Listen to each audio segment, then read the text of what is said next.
Aga selleks, et päev saaks ilusasti sihiseadega pihta hakatud, kuulame Hanna Vseviovi. Hanna on Sotsiaalministeeriumi sotsiaalala asekantsler ja tema räägib sellest, et mis meid ees ootab, mis on need tervise- ja sotsiaalsüsteemi väljakutsed ja mis ootused on heaolu tehnoloogiatele pandud. Nii et ole hea, Hanna, sõna sinul.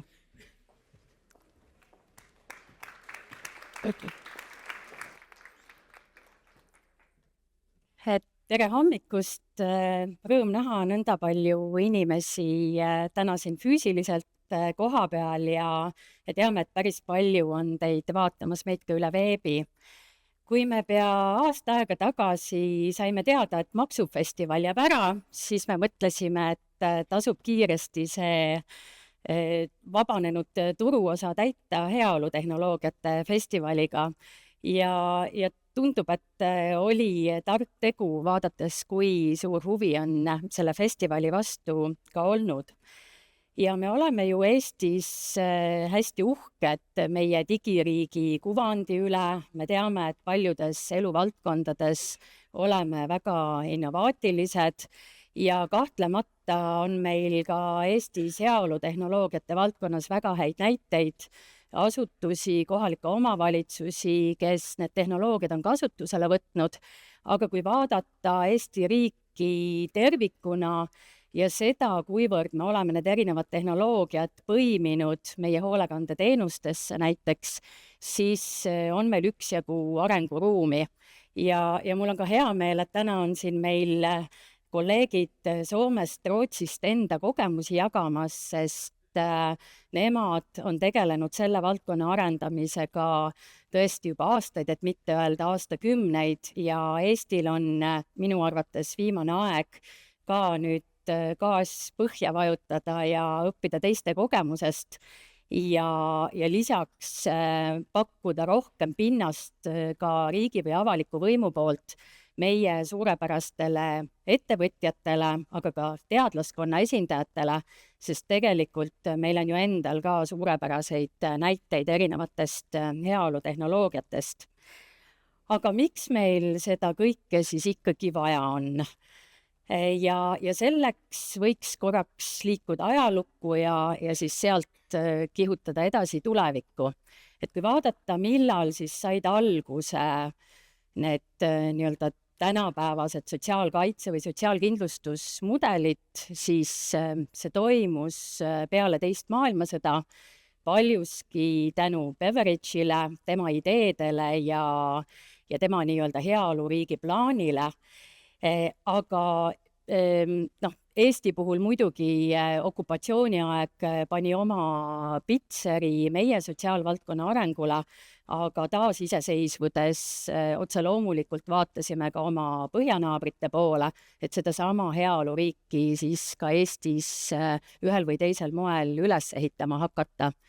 Aga need eeldused, millele see sotsiaalkaitse ja kindlustuse mudel tugines, mis teisel maailmasõjal loodud sai, olid hoopis teised kui see maailm, kuhu me oleme jõudnud praegu. Tol ajal võeti aluseks see, et sündimus on kuskil taastettaseme lähedal või üle selle, et tööealist elanikkonda on piisavalt suur hulk, et nende abil suudaks üleval hoida neid inimesi, kes ise enam samaväärselt ühiskonda panustada ei saa. Ja see võimaldas siis rahastada erinevaid avalikke teenuseid, tegeleda nende arendamisega ja tegeleda kogu sotsiaalkindlustussüsteemi arendamisega. Ja kui vaadata ka neid Eesti numbreid, muidugi siin tuleb seda võtta teatud mööndustega, pensioniiga meil ajas kasvab, aga kui võrrelda näiteks 65+ vanusgruppi tööealise elanikkonnaga, siis ka Eestis 1950-ndatel oli see suhtarv veidi üle 5, et meil oli siis 5 tööealist inimest ühe vanemaealise inimese kohta. Ja veel 90-ndate alguses püsis see suhtarv üsna samal tasemel, samuti natukene üle 5. Täna on see 2,8 ja selle sajandi keskpaigaks 1,8. Ja see näitab meile, et tegelikult sellesama mudeli, on see siis teenuste korraldus või rahastusmudel, et me ei suuda samaviisi jätkata ja me peame pakkuma selle väheneva tööjõu, aga ka järjest kasvavate ootuste kõrvale mingeid tehnoloogilisi lahendusi, mis neid kahte poolust aitaks jälle kokku tuua. Aga mineviku ja tuleviku kõrval on ka olevik. Ja kui me mõtleme sellele, et mida me siis olevikus tahame pakkuda iseendale, oma lähedastele, kes erinevat tuge vajavad, siis me kõik ju tahame, et meie lähedased saaks elada võimalikult kaua kodus. Me tahame seda turvatunnet, et kui meil on näiteks üksik lähedane, et kui temaga midagi juhtub, et me saaksime võimalikult aegsasti selle info, et me suudaksime reageerida, et me saaks erinevaid probleeme ennetada, et kui meil on laps või mõni teine lähedane, kes oma terviseseisundi tõttu vajab mingit laadi tuge, et siis sellegipoolest ei jääks tal hariduses või ühiskonnaelus osalemine pooleli. Ja kui meil on olemas tehnoloogiad, mis võiks seda tuge pakkuda, siis oleks ju rumal neid mitte kasutada. Ja lõpetuseks ma tahaks teile jagada ühte kogemust Ukraina visiidist, et eelmisel nädalal käisin Ukrainas ja see märkmik ka sealt ühest keskusest pärineb. See on Superhumansi keskus, ehk siis, ma ei teagi, superinimesed, imeinimesed. Tegemist on rehabilitatsiooni ja taastusravikeskusega, kus pakutakse erinevaid teenuseid, aga ka proteese ja muud tuge inimestele, kes on sõjas kaotanud kas siis oma käed, jalad või vajavad muud laadi tuge. Ja see oli täiesti uskumatu kogemus, et sulle astuvad vastu inimesed, kes on vaat et pool neist on asendatud tipptehnoloogiaga, et me kohtasime seal näiteks rindelt tulnud mehi, kellel ei olnud enam ei bioloogilisi käsi ega jalgu, need kõik olid asendatud biooniliste proteesidega. Ja ukrainlased olid välja töötanud sellise mõõdikute paketi, et hinnata nende proteeside kulutõhusust ja eesmärgipärasust.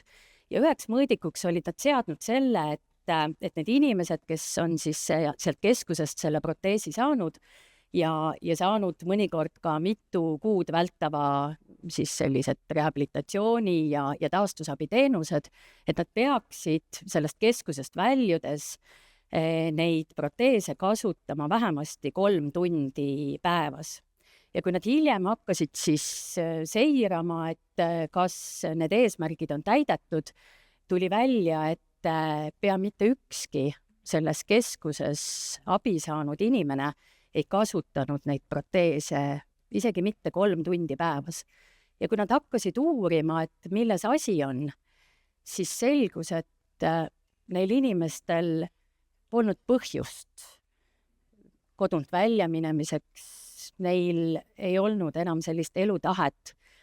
Ja võib-olla see on ka vastus küsimusele, et kas tehnoloogia asendab inimese, kas tehnoloogia asendab inimlikkuse, mis on üks küsimusi, mida ikka ja jälle sellistel seminaridel minu käest küsitakse ja tõstatatakse. Ja minu arvates oli see Ukraina kogemus suurepärane näide sellest, et sul võib olla tipptasemel tehnoloogia, aga kui sul ei ole lähedast, kellele siis need käed ümber panna, olgu nad tehtud kas või titaanist või süsinikkiust, kui sul ei ole kedagi, kellega tantsida, isegi nende suurepäraste biooniliste jalgadega, kui sa ei näe põhjust osaleda kogukonnas, minna tagasi tööle, siis ega sellest tehnoloogiast ainuüksi ei piisa. Ja seetõttu mulle näib, et kuigi tehnoloogia ei asenda kunagi inimeseks olemist ja neid teatud inimlikke väärtusi, mida me ju ka sotsiaalvaldkonnas tahame hoida ja arendada, siis aitab ta meil sellegipoolest olla inimene ja kogeda kõike seda, mis on inimeseks olemise puhul nii oluline ja väärtuslik. Igal juhul on mul rõõm, et sellest kunagisest ideest hakata ka Eestis heaolutehnoloogiatega süsteemsemalt tegelema, oleme jõudnud käegakatsutavate tulemuste juurde ja hiljem minu kolleeg Kiti Kubo räägib ka lähemalt meie programmist, mille me oleme käima tõmmanud, et siis Eestis ka üle riigi ja üle valdkondade seda muutust luua. Aitäh teile ja ilusat seminaripäeva!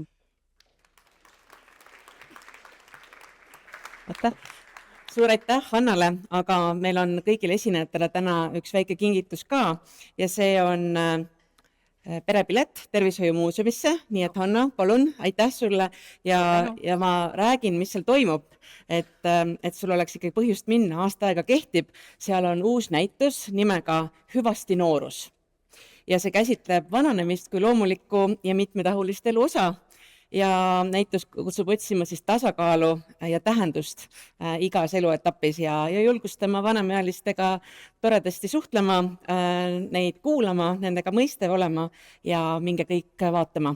Nii et loodan, Hanna, et sina saad oma perega ka minna, aga suur aitäh sulle selle sissejuhatava kõne eest. Aitäh!